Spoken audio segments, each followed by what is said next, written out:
सरल शब्दों में और बहुत ही थोड़ा-सा हाइपरबोलिक वे में मेरा एक्सप्लेनेशन दिया, बट आई लाइक दैट। और वरुण जी का जो अनुरोध था, वो जायज़ भी था कि आज का दिन ऐसा है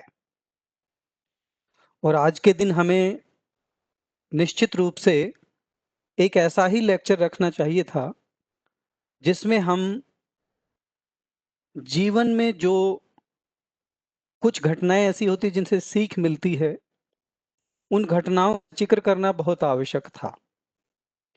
तो जैसे ही इन्होंने कहा, तो थोड़े से मतलब विरोध के बाद मैंने कहा कि ठीक है, आज हम करते हैं इस पे।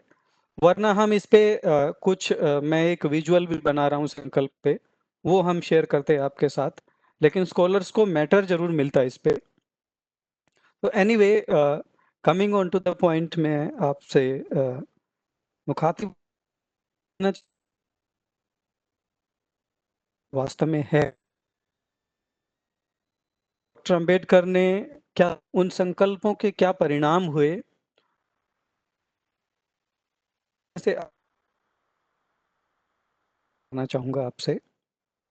देखिए, जीवन में जित हमारे साथ घटनाएँ होती हैं, उन घटनाओं का रिकॉर्ड करके और किसी एक पॉइंट पर बैठकर अगर हम पढ़ें, तो हम अवश्य ही कुछ सीखते हैं। तो जितनी भी बातें मनुष्य सीखता है, वो सिर्फ़ और सिर्फ़ अपने पास्ट से सीखता है। आप भविष्य से कुछ भी नहीं सीख सकते हैं। जब-जब आप हैं तो आपको हमेशा ये लगता है कि ये गलत हुआ, मुझे ये सही करना चाहिए था, या ये सही हुआ तो मुझे इसको और ठीक और आगे लेके चलना चाहिए। लेकिन एक विडंबना ये है हम सबके साथ कि जब-जब हम पीछे देखते हैं, हम बजाय उन काम की चीज़ों को देखने के, हम उन चीज़ों को देख लेते हैं जिनसे हम दुःख में पड़ जाते हैं। और मैं 4 लाइनें एक पोएट की यहाँ पर कोट करना चाहूँगा, जो भूतकाल के बारे में जब कहते हैं कि भई हमारे साथ वास्तव में क्या होता है और हमें क्या करना चाहिए। अंग्रेजी साहित्य में एक कवि हुए हैं पीबी शैली। पीबी शैली ने लिखा है कि we look before and after and pine for what is not. हम या तो भविष्य में खो जाते हैं चिंताओं में, या भूतकाल में रिग्रेट में चले जाते हैं। We look before and after and pine for what is not, और फिर हम विलाप करते हैं जो कुछ अब प्रेजेंट में हमारे पास नहीं है उसके लिए। और इसी प्रक्रिया में वो कहता है कि our sincerest laughter with some pain is fraught, our sweetest songs are those that tell the saddest thought. Doctor Ambedkar भी बहुत सारे कवियों से, बहुत सारे विचारकों से प्रभावित रहे अपने जीवन में। और अगर उनकी खुद की बयान की हुई घटनाओं को आप पढ़ना चाहते हैं, तो मैं आपको रेकमेंड करूंगा कि एक छोटी सी किताब है उनकी, वेटिंग फॉर वीजा। उसमें सिर्फ 6 घटनाओं का वो जिक्र करते हैं, और वो 6 टर्निंग पॉइंट हैं उनके जीवन के, जिन्होंने उनको एक महामानव बनाया। पहली घटना जो वो जिक्र करते हैं, वो गोरेगांव की है। माता का देहांत हो चुका था। 1901 की घटना है ये। पिता गोरेगांव में एक स्टोर में स्टोर कीपर का काम करते थे, और उन्होंने अपने वहां से संदेश भिजवाया घर कि भाई मेरे बच्चे मुझसे मिलने आ जाएं, और अरेंजमेंट कर दिया स्टेशन पे भी भेजने का। उस समय मैसूर नाम का स्टेशन लगता था गोरेगांव जाने के लिए, वहां से उतर के जाना पड़ता था। मैसूर, ये दोनों ही जगह महाराष्ट्र में है। मैसूर स्टेशन पे उन्होंने अपना बंदा भी भेज दिया कि भाई मैं जा नहीं पाऊंगा। यद्यपि उन्होंने अपने बच्चों को चिट्ठी में ये लिखवाया था कि मैं स्वयं लेने आऊंगा। तो उन्होंने कहा कि भाई मैं जा नहीं पा रहा हूं, मैं व्यस्त हूं, तो उन्होंने किसी व्यक्ति को भेज दिया। और जब वो बच्चे, बाबा साहब लिखते हैं कि हमारे पापा जो है वो हमें अच्छा पहनाने के बड़े शौकीन थे। तो हम अच्छी ड्रेस पहने हुए थे और एक आध गोल्ड के ऑर्नामेंट्स भी पहने हुए थे। तो बच्चे थे, चूंकि डर भी लग रहा था कि क्या होगा, तो उन्होंने जब वहां उतरे तो कोई मिला नहीं, पापा दिखे नहीं कहीं। तो उन्होंने स्टेशन मास्टर से पूछा कि भाई हमें वहां जाना है। तो स्टेशन मास्टर ने कहा कि ठीक है, उधर आपको टोंगा मिलेगा या बैलगाड़ी मिलेगी, उसमें आप चले जाइए। अब वो जाते हैं और देखते हैं बैलगाड़ी का जिक्र जब वो बाबा साहब करते हैं उसमें सब में। तो बाबा साहब अपना दर्द बताते हैं वहां की, जब हम गाड़ी में बैठने वाले होते हैं तो लोग पूछते हैं कि भाई आपकी जाति क्या है।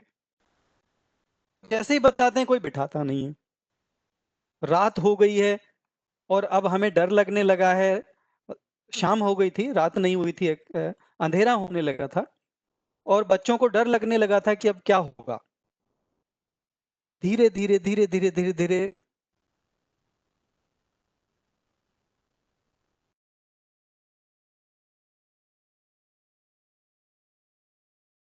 करें। तो एक बैलगाड़ी वाले ने डबल किराए के बदले हमें बिठाना स्वीकार कर लिया। भाई मैं दुगना किराया लूंगा और बिठा लूंगा। उन्होंने दुगने किराए में उनको बिठाया और रास्ते में पूछताछ भी करी और उन्होंने बताया कि किसी को आपको बताना नहीं है। लेकिन रात हो गई, उन्हें बीच में रुकना पड़ा। गोरेगांव वहां से दूर था।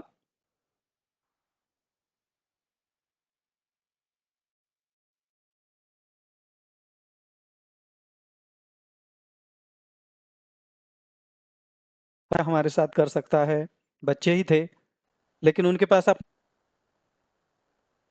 और उन्होंने खाना खा लिया। तो वो जब बाबा साहब बताते हैं कि वहां चुंगी थी एक, जिसको उस समय रेवेन्यू कलेक्शन का एक पोस्ट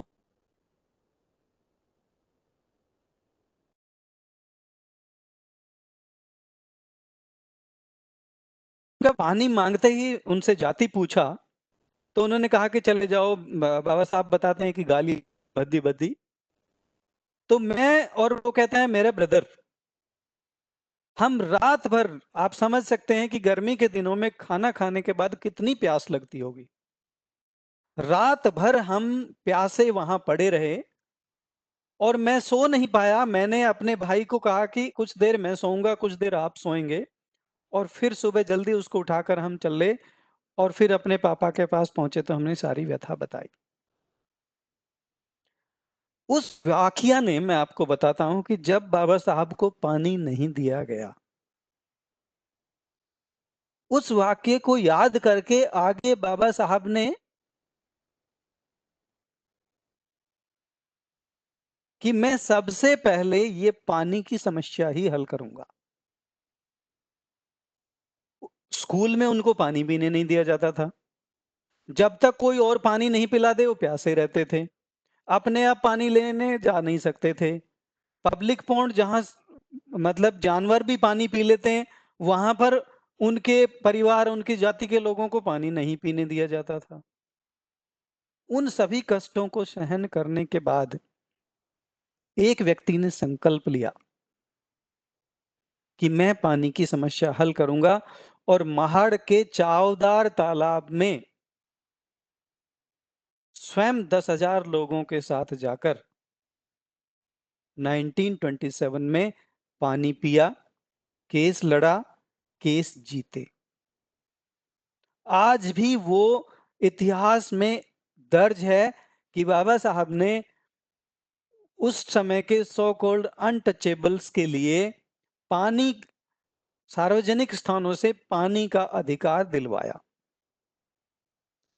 वो हुआ कैसे? बाबा साहब हमेशा ये कहते हैं कि मैं तब तक चीजों को देखता रहता हूं जब तक वो अपने चरम पर नहीं पहुंच जाती हैं। पानी नहीं पीने दिया गया, कोई बात नहीं है, सहन करते रहे। लेकिन अपने खिलाफ उन्होंने एक दो बार अन्याय सहन कर भी लिया लेकिन जब दूसरे लोगों के खिलाफ अन्याय होते देखा तो बाबा साहब से सहन नहीं हुआ और वो उस अन्याय के खिलाफ लड़ने लगे। और लड़ते किससे थे? उनके पास एक ही हथियार था, उनकी कलम। पूरी दुनिया में मैं तो ये कहूंगा गांधी जी भी ऐसे लीडर नहीं है तो इतने अहिंसात्मक तरीके से लड़े हों। आपको कहीं किसी लीडर का कोई था कि इतने अहिंसात्मक तरीके से कोई अपने गंतव्य तक पहुंचा हो। 1942 में गांधी जी ने भी हार थक के ये कह दिया था, करो या मरो, डू और डाई। लेकिन बाबा साहब ने कभी भी ये नहीं कहा, ये संकल्प ले लिया था कि मेरा चरित्र भगवान बुद्ध के चरित्र से प्रभावित है और मैं कभी भी हिंसा का सहारा नहीं लूंगा, मैं अपनी कलम से बात करूंगा और ना किसी से डरूंगा। मैं आप सबको ये बताना चाहता हूं कि अगर उनके जीवन से कोई संकल्प लेना है तो ये लीजिए कि अन्याय के खिलाफ लड़ाई में आप डरेंगे नहीं। मैं तो डरता नहीं हूं, आपको सबको बताता हूं। मैं कभी भी अन्याय के खिलाफ लड़ने में डरता नहीं हूं और अपनी कलम का प्रयोग करता हूं और ना डरूंगा ना डराऊं। ये सीख मुझे बाबा साहब ने दी है, ये संकल्प मैंने उनके जीवन से लिया है, जो कि मैं आज तक करता आ रहा हूं।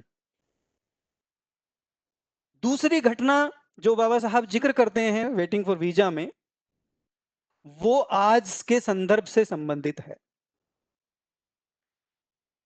बाबा साहब विदेश पढ़ने गए, उनको स्कॉलरशिप दिया गया। स्कॉलरशिप देने के बाद विश्व युद्ध के कारणों से उनकी स्कॉलरशिप रोक दी गई। प्रथम विश्व युद्ध शुरू हो गया था 1914 में। 1916 में बाबा साहब को वापस आना पड़ा अपनी स्कॉलरशिप स्टॉप हो जाने के बाद। उस समय वो लंदन स्कूल ऑफ इकोनॉमिक्स में पढ़ रहे थे। क्योंकि उनकी शर्त ये थी स्कॉलरशिप की, जब भी आप अपनी पढ़ाई पूरी करके भारत लौटेंगे तो आप हमारे राज्य में अपनी सेवाएं देंगे। हम फ्री में नहीं लेंगे, आपको उसके बदले तनख्वाह भी, अपनी सेवाएं हमारे राज्य के अपने वचन के पक्ष। उन्होंने आते ही जो में हालत थी उसते हुए भी बड़ौदा जाना, अपने फादर की जो हालत थी उसको भी दरकिनार करते हुए बोला, कहा कि नहीं, मैं बड़ौदा महाराज का ऋणी हूं, मुझे उनका ऋण उतारना है। मैंने उनके साथ जो जिस संधि पर हस्ताक्षर किया है मुझे वो निभाना है। वह और जब रहने की बारी आई तो बाबा साहब कहते हैं कि बड़ौदा एक हिंदू डोमिनेटिंग सिटी था जिसमें कुछ पारसी लोग भी रहते थे। मुझे अकाउंट की नौकरी दी गई क्योंकि आप लोगों को शायद यह पता नहीं होगा,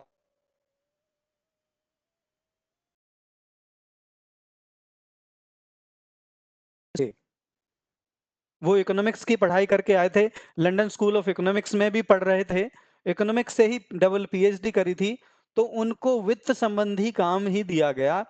मिलिट्री अकाउंट्स ऑफिस में जो अकाउंटेंट जनरल थे उनके ऑफिस में प्रोबेशनर का काम उन्हें दिया गया, मतलब एक सचिव का, जो अकाउंट सेक्रेटरी, उनको दिया गया काम।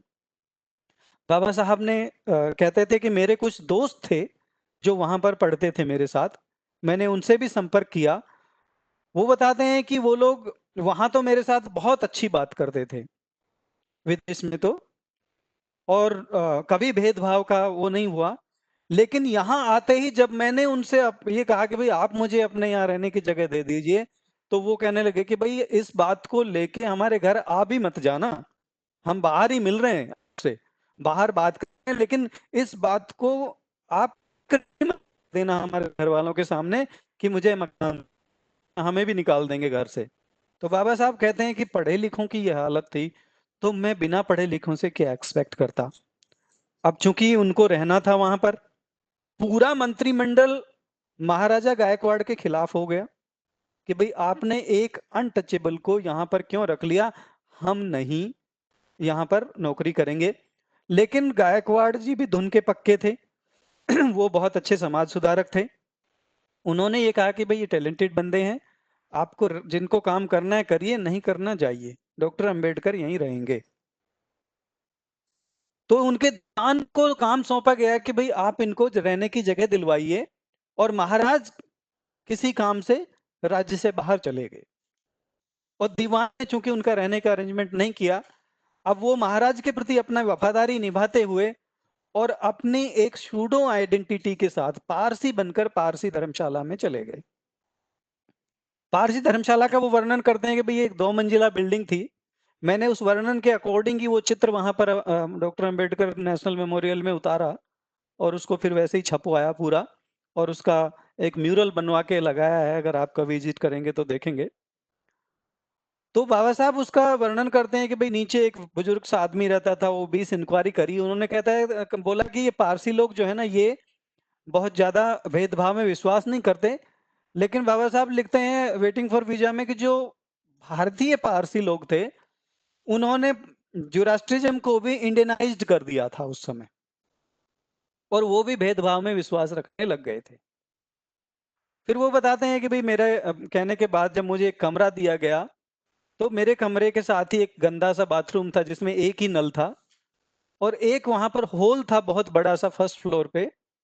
उस होल में वो कहते थे मच्छरों की फौज थी जो मुझ पे अटैक करती रहती थी। मुझे जलाने के लिए एक ऐसा दिया दिया जाता था जिसकी रोशनी कुछ इंच तक ही जाती थी। तो वो कहते थे कि इट इज ए डंजियन, लेकिन वो उसको जेल समझते थे। लेकिन जेल, वो कहते थे कि भाई ये जेल जो है ना, किसी एक ऐसे स्थान से अच्छा है जहां पर मैं रह नहीं सकता, यहाँ कम से कम मुझे रहने की वो तो मिल रही है। और वो कहते थे कि मैं ज्यादातर समय, क्योंकि वो कहते थे मैं बड़े हॉल में कुर्सियां टूटी हुई, टूटा हुआ सामान, बहुत सारे ऐसे चीजें पड़ी थी, मैं उनसे बात नहीं कर सकता था, और कोई आते थे तो मुझसे बात नहीं करते थे, लेकिन मैं दिन भर काम करके शाम को अपना पढ़ाई करके सो जाता था। लेकिन एक दिन जो पारसी इन के संरक्षक थे, उन्हें पता चल गया मेरे हाव भाव से, मेरी वेशभूषा से, और पारसी लोगों की एक विशेष ड्रेस होती है, पहचान के लिए वो एक विशेष अंग वस्त्र भी रखते हैं। वो नहीं होने के कारण उनको पहचान लिया गया, और उनसे कहा, पूछा गया कि भाई तुम कौन हो। बाबा साहब ने बोला कि मैं हिंदू हूँ, मैं पारसी नहीं हूँ। तो बोला मुझे गालियां दी गई और मुझे कहा गया, उन्होंने तुरंत ही दूसरे लोगों को खबर कर दिया, और मुझे कहा गया कि आप तुरंत यहाँ से निकल जाइए। बाबा साहब ने अगले दिन सब जितने लोगों को वो बड़ौदा में जानते थे, सबसे संपर्क किया और विनती करी कि मुझे रख लीजिए। उन्हें नहीं रखा। फिर उन्होंने पारसी धर्मशाला वालों को ये बोला कि मुझे एक दिन दीजिए, मैं कल यहां से चला जाऊंगा। लोग लाठियां लेके आ गए, हिंदू संगठन भी लाठियां लेके आ गए, पारसी लोग भी आ गए, और सबने ये कहा कि अगर आप नहीं निकलते हैं तो हम सामान आपका फेंक देंगे। और फिर बाबा साहब ने ये भांप लिया कि ये लोग मारपीट भी कर सकते थे, क्योंकि जो व्यक्ति किसी भी झूठे मद में होता है, वो पद का मद हो, जाति का मद हो, या ज्ञान का मद हो, ज्ञान का तो नहीं चढ़ता, खैर अज्ञान का अवश्य चढ़ता है। इन मदों में, क्योंकि बाबा साहब को भी ज्ञान का मद ऐसा था कि वो एक पॉजिटिव वे में चलते थे, तो अज्ञान के मद में जो लोग थे, उनको भांपते हुए उन्होंने ये सोचा कि ठीक है मैं अभी छोड़ रहा हूं, और उन्होंने 4 बजे का समय लिया कि 4 बजे तक मैं ये धर्मशाला छोड़ दूंगा। अपना सामान जितना भी वो उठा सकते थे, जैसा भी कर सकते थे उठाकर, उस समय वो स्टेशन पर आ गए। और स्टेशन के पास ही एक बगीचा है जिसका नाम उस समय सायाजी बाग था, क्योंकि वो किंग के नाम पे ही था। उस समय के रूलर भी सयाजी राव गायकवाड़ थर्ड थे, क्योंकि गायकवाड़ कई हुए हैं ये।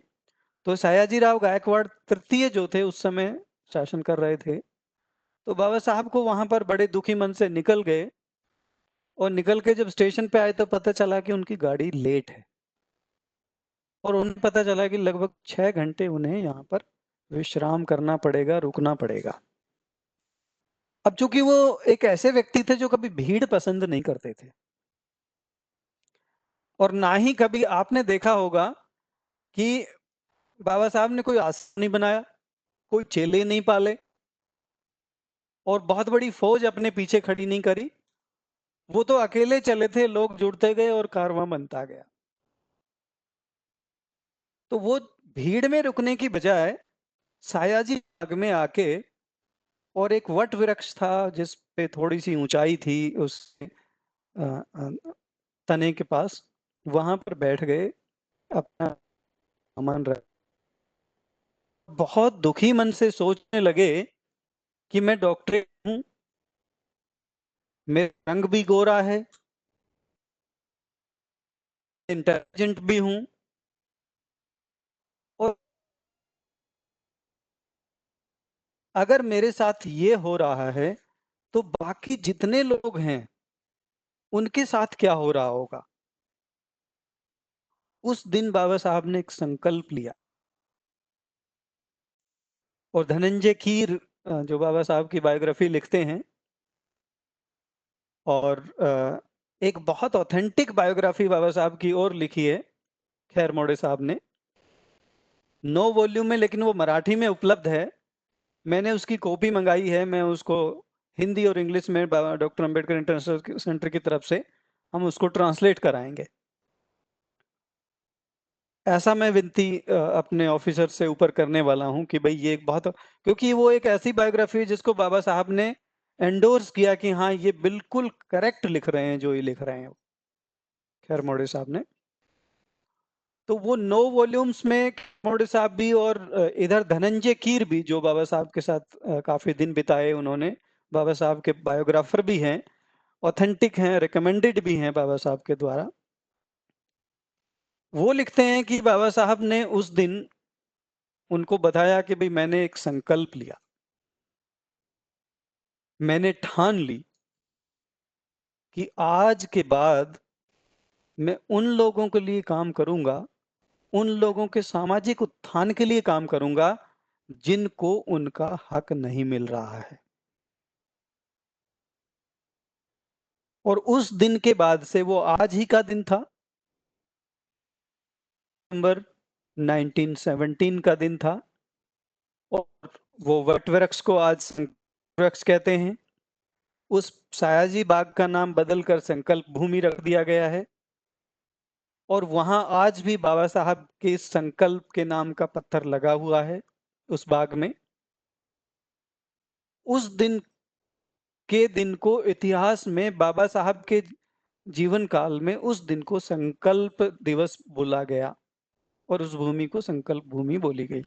उस दिन के बाद से वो उन्होंने ठान लिया था कि अब मैं लोगों के उत्थान के लिए काम करूंगा, और उनका एक सामाजिक कार्यकर्ता का रूप सामने आने लग गया था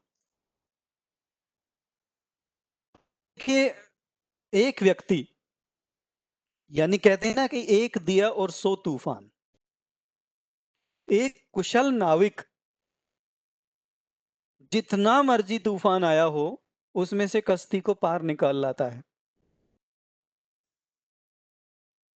लेकिन आप एक कश्ती में बैठे हैं, आपके हाथ में पतवार है, और आपके साथ कुछ ऐसे लोग हैं जो असहाय हैं, जो चल नहीं सकते हैं, शारीरिक रूप से ठीक नहीं है, और आपकी कश्ती जैसे ही पानी में उतरती है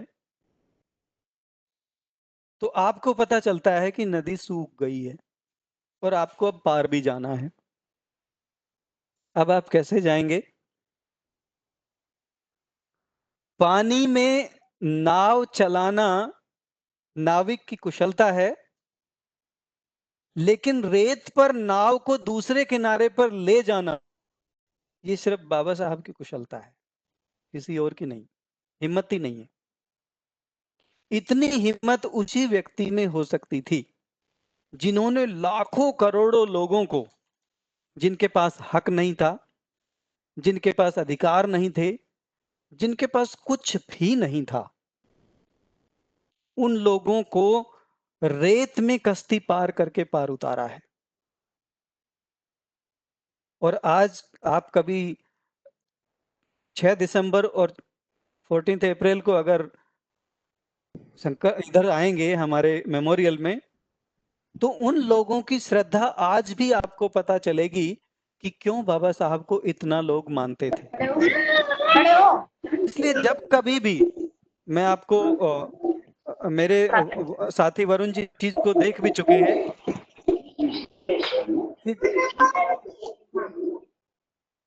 जब भी कभी 26 अलीपुर रोड पे कोई भी घटना ऐसी होती है जो हमें दुखी करती है, तो मैं बर्दाश्त नहीं कर पाता हूं कि एक व्यक्ति जिसके साथ लगभग 20-25 करोड़ लोगों की तो श्रद्धा जुड़ी है और देश के सभी लगभग 90 से 100% लोग ही कहूंगा मैं, अब नहीं बचा कोई जो उनको जानता है, उनके कार्यों को मानता है और उनकी जो बुद्धिमत्ता का लोहा मानता है, अगर उनके यहाँ कोई भी ऐसी इरेगुलर, तो मैं वो बर्दाश्त नहीं कर पाता।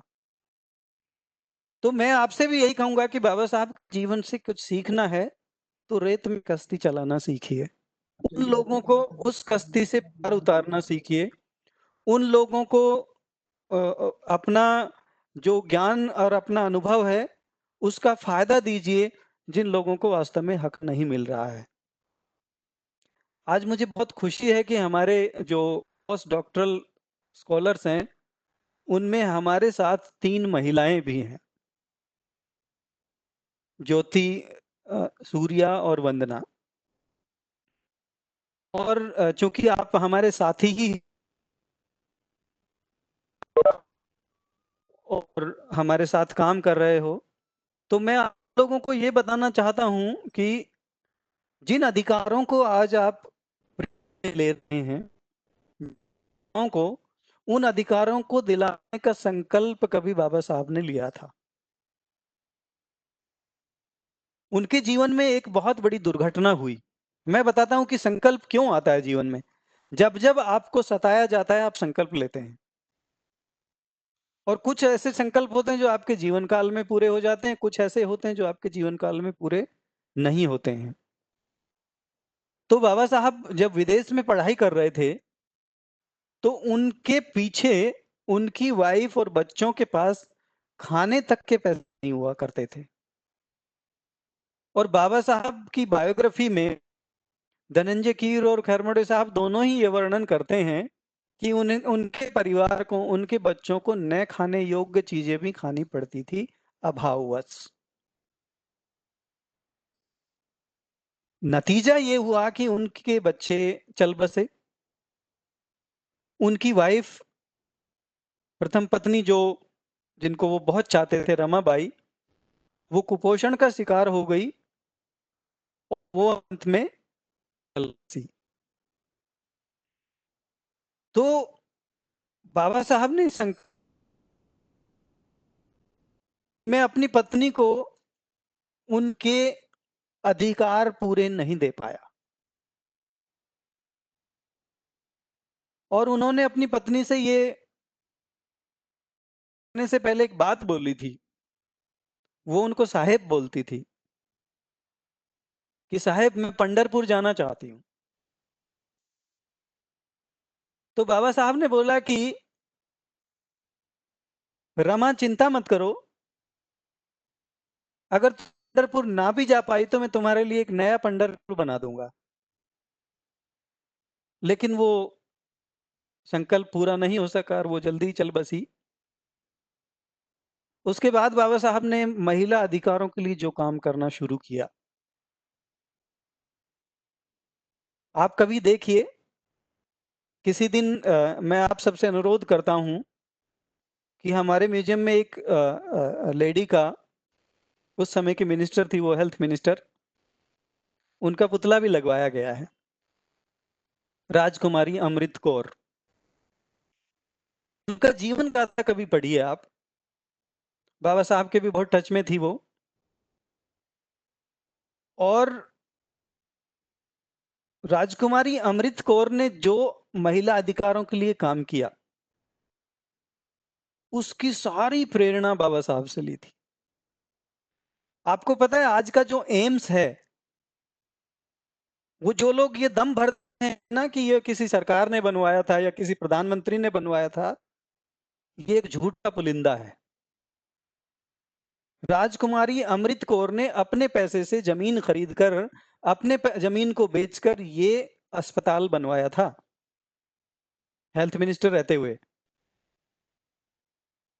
और उन्होंने दिल्ली में ही दम तोड़ा। वो पंजाबी होते हुए बाहर पड़ी और बाद में क्रिश्चियन बन गई। और क्रिश्चियन मिशनरीज से इतनी प्रभावित हुई उनकी आइडियोलॉजी से, service to man is service to God, कि उन्होंने अस्पताल, हेल्थ मिनिस्टर रहते हुए देश का सबसे टॉप अस्पताल बनाने की ठान ली, जिसको रोकने की तत्कालीन सरकार ने भरपूर प्रयास किया था। ये भी मैं बता देता हूं। लेकिन डॉक्टर अंबेडकर ने भी संकल्प ले लिया था, और राजकुमारी अमृत कौर ने भी, कि ये बन के रहेगा। और फंड ना होते हुए भी अपनी जायदाद को बेचकर इस हॉस्पिटल को बनवाया गया, जिसको आज देश का टॉप हॉस्पिटल कहते हैं। उसके बाद बाबा साहब ने, और एकमात्र अकेले व्यक्ति ऐसे थे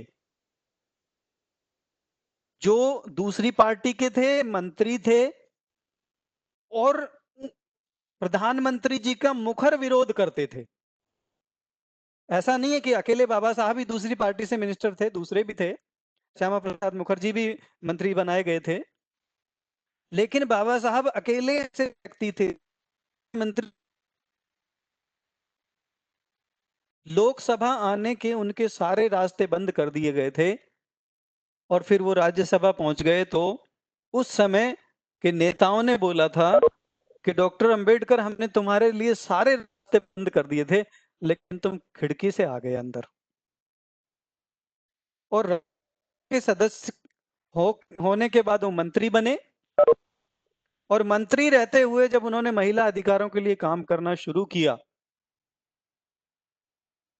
तो उनके बिल को 1948 से वो काम कर रहे थे इस पे, और 1951 में उस बिल को रिजेक्ट कर दिया। अब संकल्प की आप शक्ति देखिए कितनी होती है, मैं आपको बताता हूं। बाबा साहब ने संकल्प लिया कि मैं इनके अधिकारों को दिला के रहूंगा। तो पहला संकल्प तो उन्होंने लेबर मिनिस्टर रहते हुए पूरा कर दिया, equal pay for equal work.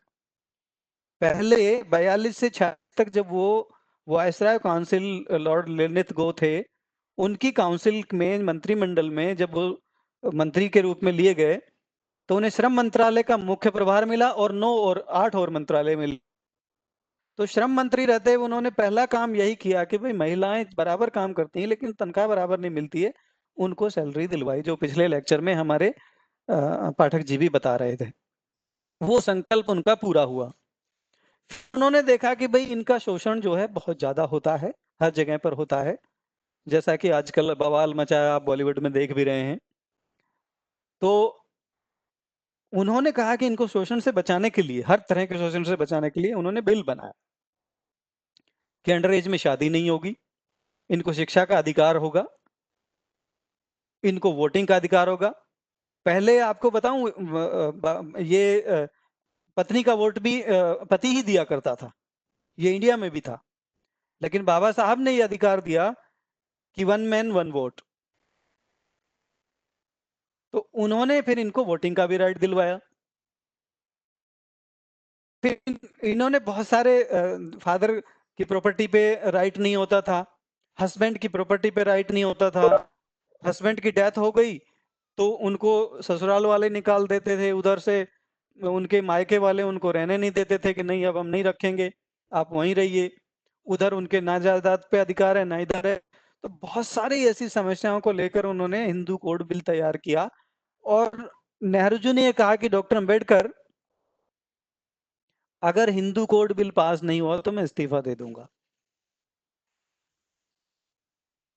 अब बाबा साहब उनको झूठा प्रधानमंत्री कहते थे एक्चुअली, मैं तो नहीं कहता, बट वो उनको कहते थे कि भाई वो झूठे प्रधानमंत्री है, झूठ बोलते हैं। और हुआ भी वही। 1951 में जब बहस शुरू हुई तो बिल पास नहीं हुआ और नेहरू जी ने कोई इस्तीफा नहीं दिया। इस्तीफा एक आया, वो बाबा साहब का। एक व्यक्ति का संकल्प देखिए और उसकी शक्ति देखिए और ताकत देखिए और निडरता देखिए कि ये पार्लियामेंट अगर इस काम को नहीं कर सकती तो मैं अकेला करूंगा समाज में घूम घूम के, मुझे नहीं चाहिए। ये ठोकर मार दिया उसको, मंत्री पद को इस्तीफा दे दिया। और इस्तीफा देने के बाद उन्होंने तुरंत अपना सरकारी निवास छोड़ दिया जो उस समय हिल्टन रोड पे था। और उस समय के महाराजा जो सिरोही के राजा थे, यद्यपि उनके पास बहुत ऑफर आए थे, सबने कहा था कि बाबा साहब आप हमारे पास रह लीजिए। बाबा साहब एक बहुत बड़े कॉरपोरेट लॉयर थे। लेकिन सयाजीराव गायक इनके ये क्या नाम, अपने सिरोही के महाराज का वो केस लड़ रहे थे सुप्रीम कोर्ट में। उन्होंने उनको अपना, उनका लगभग 1 किलोमीटर लंबा स्टेट था यहाँ पर जहां अभी छब्बीस अलीपुर रोड है, उसका एक पार्ट इनको रहने के लिए दे दिया जो बाद में इनके ही नाम कर दिया गया। और वो उसके बाद लड़ते रहे, लड़ते रहे, लड़ते रहे। और जब उन्होंने देखा कि भाई महिलाओं के खिलाफ चीजें इतनी ज्यादा हो रही हैं कि कोई मानेंगे ही नहीं, और समाज में ऑर्थोडॉक्सी इतनी है कि लोग अपनी महिलाओं को अधिकार देने के लिए तैयार नहीं है, उन्होंने ये भी कहा कि भाई मैं सिर्फ SC ST की महिलाओं के लिए अधिकार नहीं मांग रहा, मैं तो संपूर्ण महिला जाति के लिए अधिकार मांग रहा हूं, उसमें किसी को क्या आपत्ति होगी। लेकिन कोई तैयार नहीं था। हिंदू कोड बिल की सारी धाराएं बाद में पास हुई, लेकिन उनके जीवन काल में ऑफ कोर्स नहीं हो सकी। लेकिन उन्होंने एक एग्जाम्पल बहुत अच्छा दिया। बाबा साहब काम करते करते बहुत परेशान हो चुके थे और उनका डायबिटिक लेवल जो है, शुगर लेवल बढ़ता चला गया और उन्हें डॉक्टर की आवश्यकता हुआ करती थी। तो बाबा साहब ने अपने मित्रों के अनुरोध पर और एक महिला डॉक्टर की मर्जी पर उनसे शादी कर ली।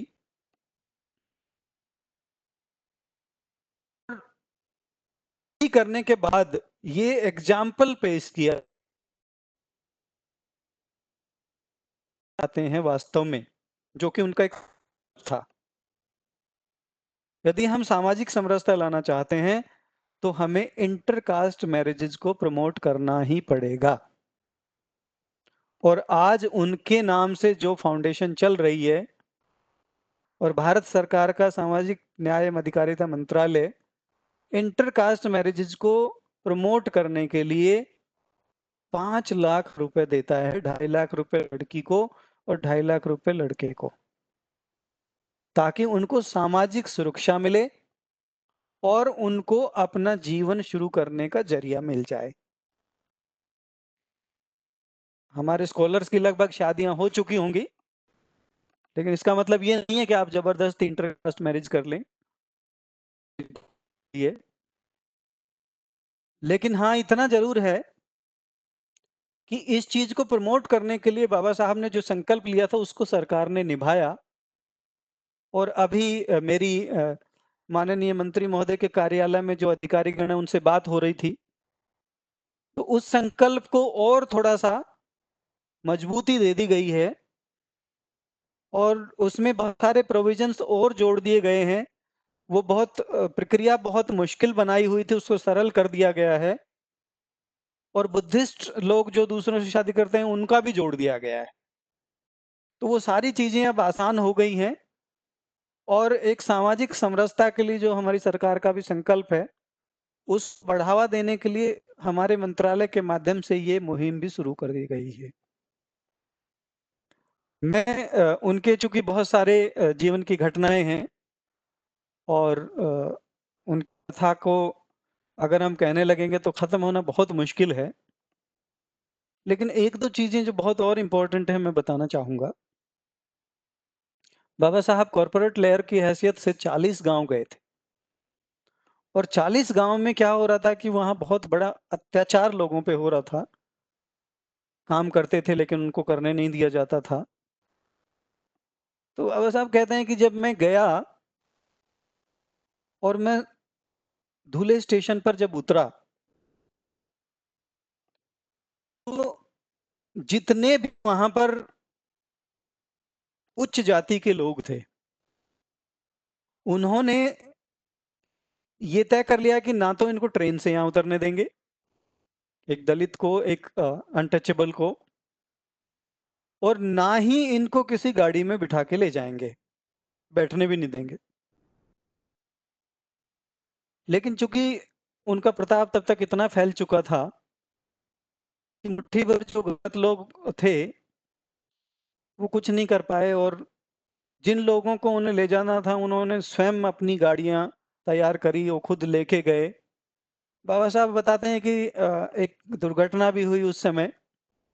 लोग इतने उत्साहित थे कि उनकी गाड़ी पलट गई और उनका हाथ भी फ्रैक्चर हो गया था उस समय। गाड़ी में चूंकि जो गाड़ीवान था वो कभी गाड़ी चलाई नहीं थी, तो वो गलत तरीके से गाड़ी मतलब गाड़ी, बैलगाड़ी का बात कर रहा हूं मैं, उसमें थी। तो उसमें से वो गिर पड़े, और क्योंकि वो इस बात की खुशी अनुभव कर रहे थे कि लोगों में बहुत जबरदस्त उत्साह है, और उस उत्साह को वो उस संकल्प में बदलना चाहते थे जिससे वो उस सिद्धि तक पहुंच सके। तो मैं आप सबसे अनुरोध करूंगा कि जीवन में बुराइयों के खिलाफ लड़ने के लिए ना एक संकल्प लीजिए। आपके सामने कौन है वो मत देखिए, कितना भी बड़ा हो। आपको पता है एक हाथी को एक चींटी भी मार देती है। चींटी का संकल्प होता है, चींटी का श्रम होता है। श्रम में धीरे धीरे धीरे धीरे करके, और वो उस हाथी की जान ले लेती है,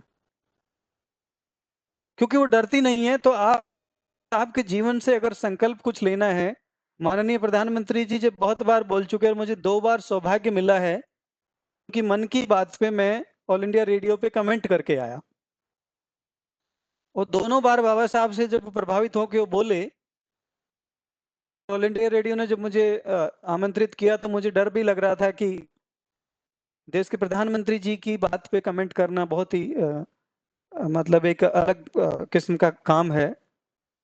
लेकिन जब मैंने उनकी बातें सुनी प्रधानमंत्री जी की, और प्रभावित हुए थे, तब मुझे लगा जी के अंदर बोल रहे हैं। वो इतनी जबरदस्त तरीके से संकल्प की बात करते हैं। जिस तरह का संकल्प बाबा साहब ने लिया था कि मैं भेदभाव मिटा दूंगा, मैं जाति पात, मैं नारी जाति के साथ जो दुराचार हो रहा है, उनके साथ जो और पीड़ाएं वो सहन कर रही है उसको खत्म कर दूंगा, समाज में व्याप्त बुराइयों को खत्म कर दूंगा, मैं अहिंसा के मार्ग पे आगे बढ़ूंगा। पूरे विश्व में यही तो संकल्प लेके प्रधानमंत्री जी घूम रहे हैं आज। चीज को आप देखिए, हम किसी भी चीज का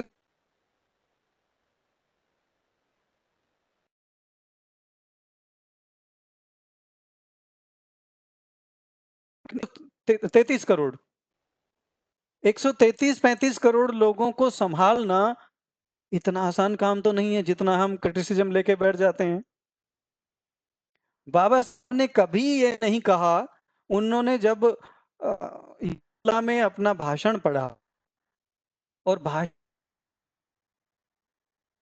कि भाई एजिटे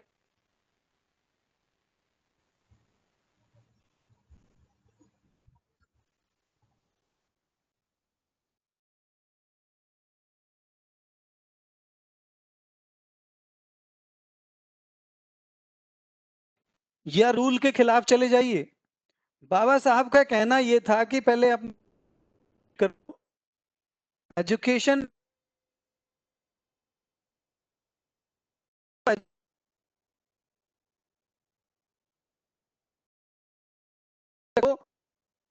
शक्तियों को ऑर्गेनाइज करने में,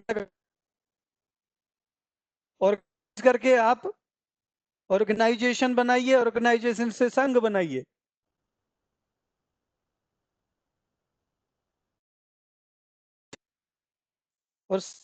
और जो हमारा जो ऑर्गेनाइजेशंस होती हैं इनकी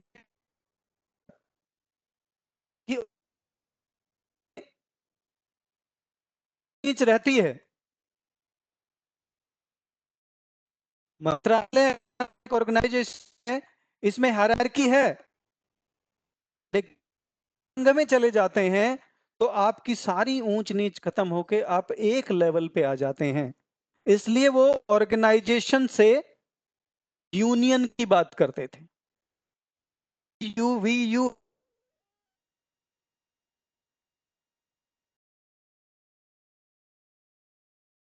पूरे देशवासियों को एक मिलके रहना है, एक भारत श्रेष्ठ भारत।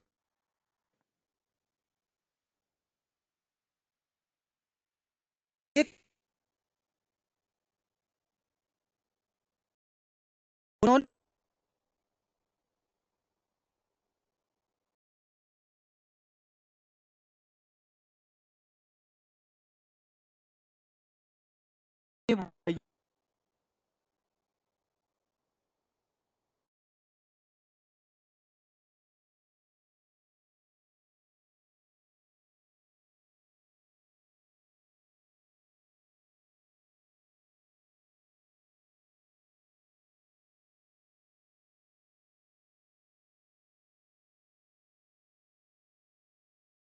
मिल सकता है, दुनिया में किसी में और में ताकत नहीं है कि आपका जीवन या आपके जीवन को क्षति पहुंचा दे। आप कभी, और मैं आपको बता देता हूं, भ्रम फैला रहे हैं कि वो धार्मिक थे, पहले उनके घर वाले भी धार्मिक, तो बुद्धिज्म में उनकी, और लास्ट तक बुद्धिज्म को अपनाया और ये संकल्प लिया कि मैं किसी विदेशी धर्म को नहीं अपनाऊंगा, और उसको पूरा किया और फिर बुद्धिज्म को अपनाया क्योंकि वो भारतीय, शुद्ध भारतीय था। ऐसे व्यक्ति के संकल्प दिवस पर मुझे बोलने का मौका दिया, मैं अपने आप को सम्मानित महसूस कर रहा हूं। ऐसे व्यक्ति के संकल्प दिवस पर वरुण ये आयोजन करवाया, मैं उनका बहुत आभारी हूं। ऐसे व्यक्ति के संकल्प दिवस पर आप सब लोग संकल्प लेके आज यहाँ जुड़े, मैं आपका बहुत आभारी हूं। Thank you so much. धन्यवाद डॉक्टर देवेंद्र सिंह जी।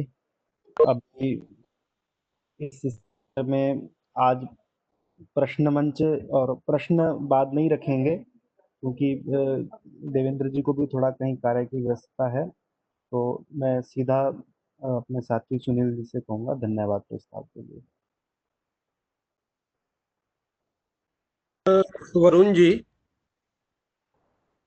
वरुण जी आवाज आ रही है? हाँ आ रही है जी, एकदम बढ़िया। ओके ओके, धन्यवाद, थैंक यू वरुण जी। आज के हमारे प्रमुख वक्ता डॉक्टर देवेंद्र सिंह जी, हमारे एकेडमिक हेड डीआईसी के, को मैं अपनी ओर से और डीआईसी के समस्त परिवार की ओर से दिल की गहराइयों से धन्यवाद देता हूं कि उन्होंने आज बाबा साहब के इस संकल्प दिवस पर जो वक्तव्य दिया है वो वास्तव में एक सराहनीय प्रयास है और एक अच्छा कदम है। आज वरुण गुलाटी जी ने जो शुरू में बताया कि डॉक्टर देवेंद्र जी से मैंने सिर्फ थोड़ी देर पहले ही चर्चा की थी और उन्होंने मेरे इस आग्रह को मान लिया, वास्तव में देवेंद्र जी उसके लिए धन्यवाद के पात्र हैं। डॉक्टर देवेंद्र सिंह जी ने बाबा साहब के जीवन चरित्र और उनके संघर्षों का जो तथ्यों पर आधारित जो वर्णन किया है वो वास्तव में उत्तम है और लगता है कि उन्होंने काफी शोध किया है और इस शोध के बाद अपने इस वक्तव्य को उन्होंने हमारे सामने प्रस्तुत किया है, जिसमें बाबा साहब एक महामानव के रूप में प्रस्तुत किया जा सकता है। वास्तव में देवेंद्र सिंह जी का मैं धन्यवाद देता हूं और ये मानता हूं कि बाबा साहब के बारे में देवेंद्र सिंह जी का जो ज्ञान है उससे हमें सीखने के लिए हमारे पीडीएफ स्कॉलर्स को बहुत कुछ मिलता है, क्योंकि जो मेमोरियल है हमारा, उस मेमोरियल में जो एक एक ईंट जो उसमें लगी हुई है और जो उसमें चित्रण किया गया है और जो उसके पीछे एक सोच है, वो वास्तव में डॉक्टर देवेंद्र सिंह जी के ही प्रयास है, जो एक उनको एक उत्तम रूप से मैं कह सकता हूं कि ये सही मायने में एक शोधकर्ता भी हैं। डॉक्टर देवेंद्र सिंह जी का मैं अपनी ओर से अंत में अपने सभी साथियों की ओर से बहुत बहुत धन्यवाद करता हूं और ये आशा भी रखता हूं कि इस तरीके के बाबा साहब के ऊपर, उनके ज्ञान के ऊपर, उनके संघर्षों के ऊपर बाबा साहब का जो चित्रण है वो हमें मिलता रहेगा, ताकि हम अपना जो ज्ञान है वो ज्ञानवर्धन करते रहें। धन्यवाद। धन्यवाद सुनील जी। अभी इस सत्र को यहीं समाप्त करते हैं, क्योंकि हमारे कुछ साथियों ने 4:30 बजे चाय पीने का भी संकल्प लिया हुआ है। तो इसके साथ ही हम इस सत्र को, अच्छा आप कप लेके हाथ उठे हुए हो वहाँ? मैं पहले तैयार। चलो, thank you Varun ji, thank you so much, thank thank you. You. Thank you. अच्छा, देखते हैं पर तो भी